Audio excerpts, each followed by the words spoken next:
Puno ng lungkot at saya ang buhay.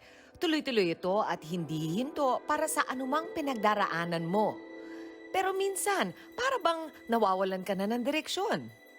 Yan ang kwento ni Melvin na dumaraan daw ngayon sa quarter-life crisis.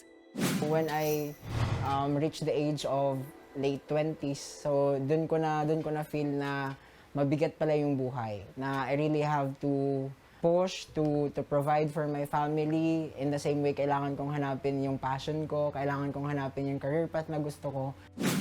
Marami sa mga nasa mid-20s at 30s ang nakararanas ng quarter-life crisis. Ito ang mga panahong kino-question ng tao kung nasa tamang direksyon ba siya o kung may patutunguhan ba ang kanyang mga pinaghihirapan sa kasalukuyan.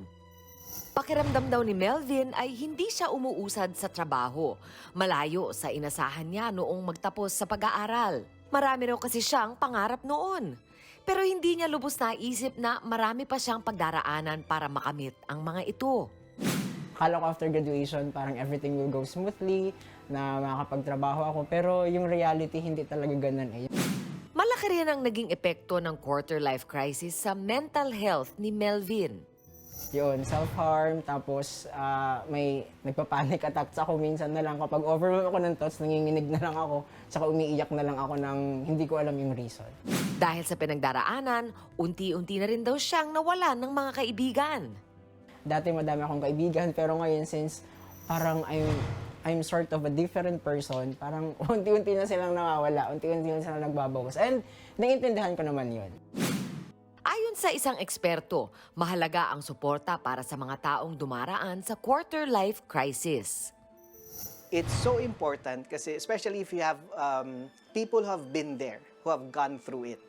So if you have one or two people in your life na pwede mong lapitan, just ask questions, encourage you. These people can guide you through it. Kumakapit pa rin daw si Melvin kahit pa marami siyang tanong at nangangamba sa takbo ng buhay niya. Faith talaga. So, yun na lang yung natitira sa akin eh. Yung faith na lang yung natitira sa akin na soon enough or parang for the coming years, for the coming months, tong struggle na to matatapos to and it will become a testimony someday.